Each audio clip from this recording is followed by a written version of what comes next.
안녕하세요. 출근길 3분 노동법 전경국 노무사입니다. 오늘은 과로사를 사건으로 의뢰받아 산재 사건으로 진행하면서 산재보험법 시행령에서 정하고 있는 과로 인정 기준, 다시 말해서 한 주당 평균 근로시간이 52시간보다 적은 그 상황임에도 불구하고 산재로 승인받은 그 사례 몇 가지에 대해서 설명드리는 시간을 가져보도록 하겠습니다. 먼저 최근 사건을 의뢰하는 그 상담 의뢰자분들의 그 특징을 간략히 설명드리면, 과로사 산재 사건을 접하게 되면 요즘은 모두가 블로그나 유튜브를 통해서 산재 인정 기준을 미리 파악하고 상담하러 오시는 분들이 많습니다. 그리고 상담하는 그 과정에서 발병 전 12주간 한 주당 평균 근로시간이 52시간보다 적은 상황인데 산재로 인정받지 못하지 않는가, 또는 한 주당 평균 근로시간이 52시간보다 많은 상황이니까 당연히 산재로 인정될 것이지 않는가라고 하는 질문들을 많이 받게 됩니다. 하지만 실제 조사하는 그 과정에서 52시간이라는 기준만을 가지고 판단하는 것은 아닙니다. 다양한 과로 인정 기준 또는 업무 내용에 대한 조사와 분석, 그리고 근로시간 산출 방식 부분에서도 휴게시간의 기준과 그리고 대기시간의 적용 여부, 그리고 업무 시작 시간을 언제로 볼 것인가, 이와 같은 근로시간뿐만 아니라 과로사 산재를 인정받기 위한 다양한 고려사항들이 있다는 점을 설명드리면, 그때서야 스스로 산출한 근로시간에 대해서 다시 한번 생각해보는 그런 경우가 많습니다. 지금부터 한 주당 평균 근로시간이 52시간보다 적음에도 불구하고 최종 과로사 산재로 승인받은 그 사례 몇 가지를 설명드려보는 시간을 가져보도록 하겠습니다. 산재보험법에서는 과로 인정에 대한 산술적 기준으로 발병 전 12주간 한 주 평균 근로시간을 60시간을 초과한 경우에는 과로 상태에 노출되었다라고 판단하고, 그리고 52시간에서 60시간 미만인 상태인 경우에는 과로 상태에 노출한 것으로 볼 수 있는 것으로 그렇게 정하고 있습니다. 이러한 기준으로 인해서 52시간보다 미달인 상태인 경우에는 과로사 산재로 인정받을 수 없는가라고 실망하면서 질문하시는 분들이 많습니다. 물론 인정받을 확률은 많이 떨어집니다. 하지만 제가 그동안 직접 진행한 사건들을 고려하면 52시간보다 적은 근로시간이라 하더라도 산재로 인정된 사례가 다수 있다는 점도 잘 챙겨봐야 할 것입니다. 다시 말해서 발병 전 12주간 한 주 평균 근로시간이 52시간보다 적은 상황이라 하더라도 결코 산재 전문 노무사와 상담하기 전까지는 포기해서는 안 된다는 점을 명심하셔야 할 것입니다.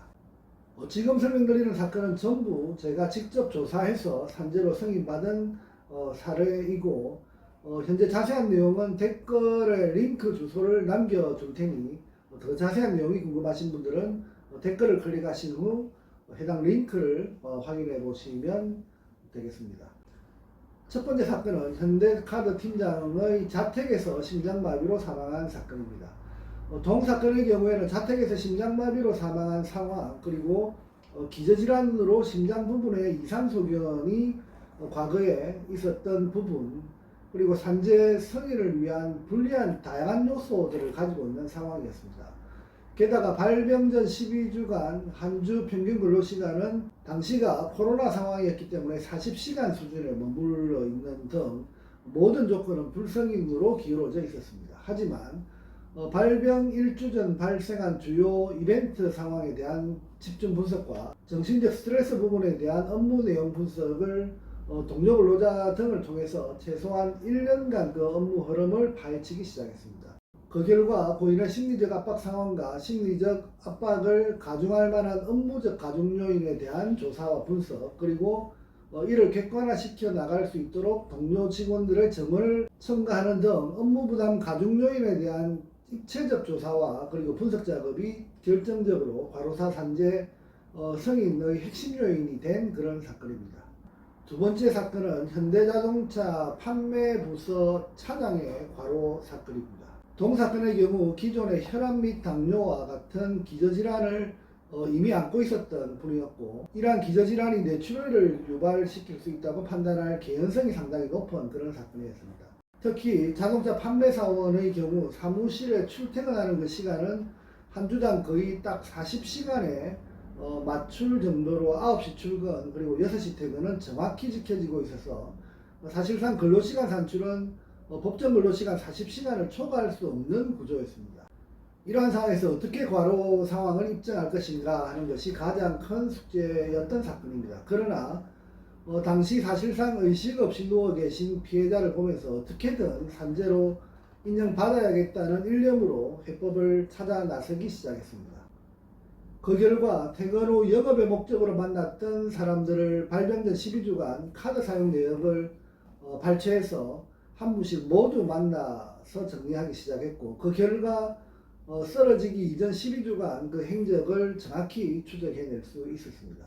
결국 이렇게 완성된 영업 기록을 바탕으로 시간의 근무 상황을 찾아내고 그 결과 과로사 산재 사건을 승인받아낼 수 있는 그 정도의 업무 상황 그리고 업무 환경 그리고 책임감의 정도, 업무의 난이도 그리고 악화된 건강 상태에서 할 수밖에 없었던 그런 영업 실적과 영업을 위한 제자의 활동 등 모든 업무 부담 가중 요인을 집중적으로 주장한 결과 최종 산재로 승인받게 되었습니다.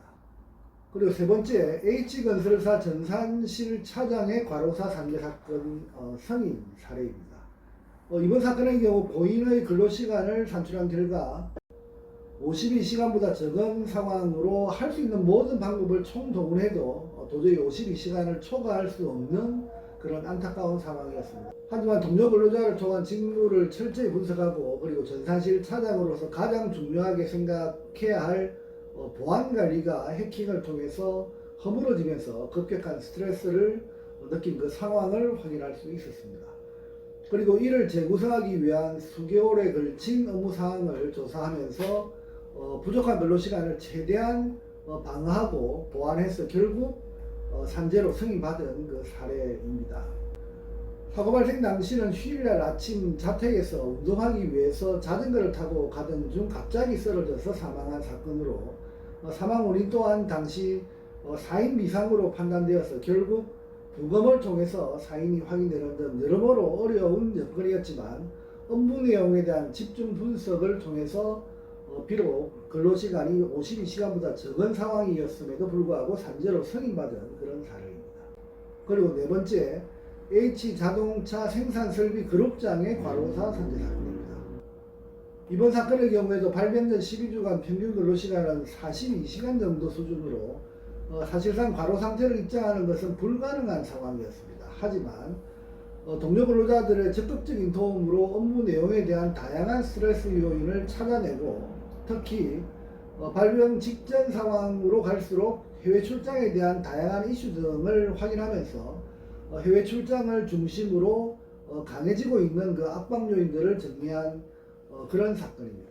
더 나아가서 발병 전 1주간의 근로시간이 최대한 끌어낸 결과 다행스럽게도 단기 과로 요건까지 입증이 가능한 상황까지 만들어졌고 결국 단기 과로 요인과 더불어서 업무 내용상 해외 출장 직전의 그 스트레스 요인까지 잘 묘사한 결과 결국 산재로 승인받은 사례입니다. 이상의 사건들은 모두 발병 전 12주간 한 주 평균 근로시간이 52시간의 월등히 모자란 그 상황임에도 불구하고 산재로 인정받은 아주 의미 있는 사건들입니다.